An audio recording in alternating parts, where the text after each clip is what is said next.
This is Hannibal here. Not surprisingly, I don't think anyone will be surprised at all that last night's AEW Dynamite from Washington did its lowest rating since June 2020. So, lowest rating in basically 3 years. We're almost at the end of May here.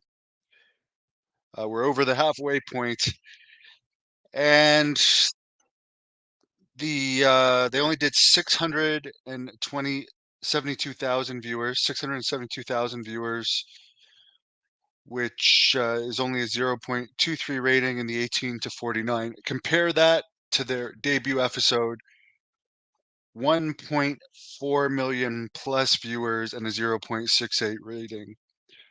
So they've basically fallen dramatically.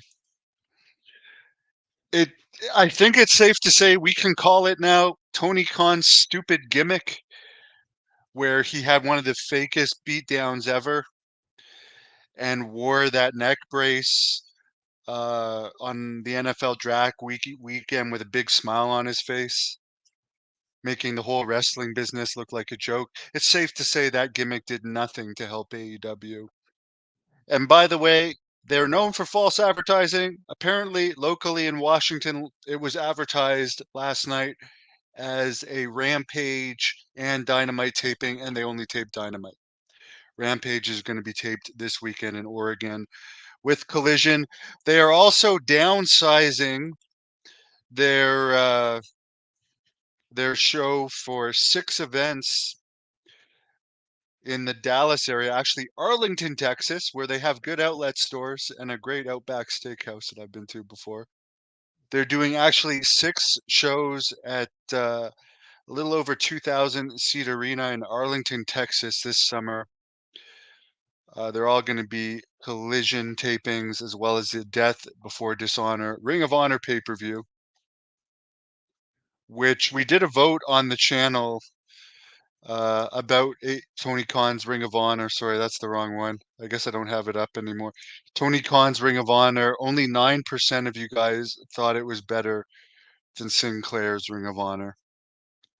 So, anyways, the product has become such shit, and their continuous false advertising of talent for Canadian shows, which means you don't give a fuck about Canadians, whoever the hell you put on the poster, you basically slap Canadians in the face.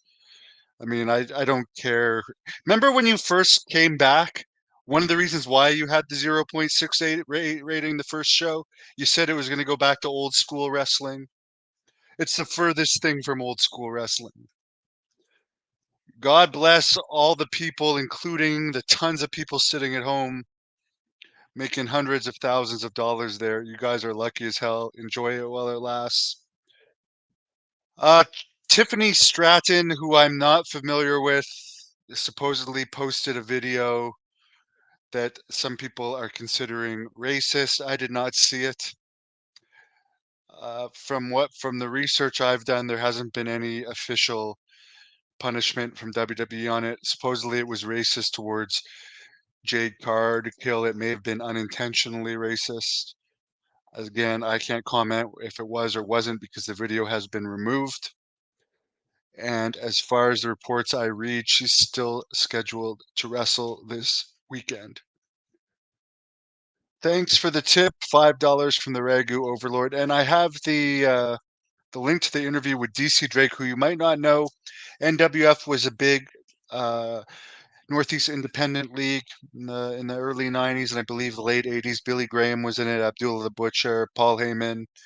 DC Drake was in the office there and one of the main stars. He was also briefly in the original ECW, managed by none other than Woman. There he is with Woman.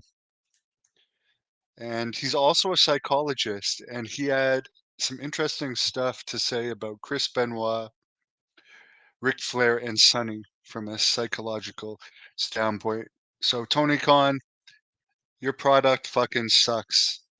Maybe this should be a wake up call to you. First of all, fire about 40 or 50 of your wrestlers that don't even deserve contracts, if you ask me, and don't make any difference in the ratings. And why don't you try and make your product better?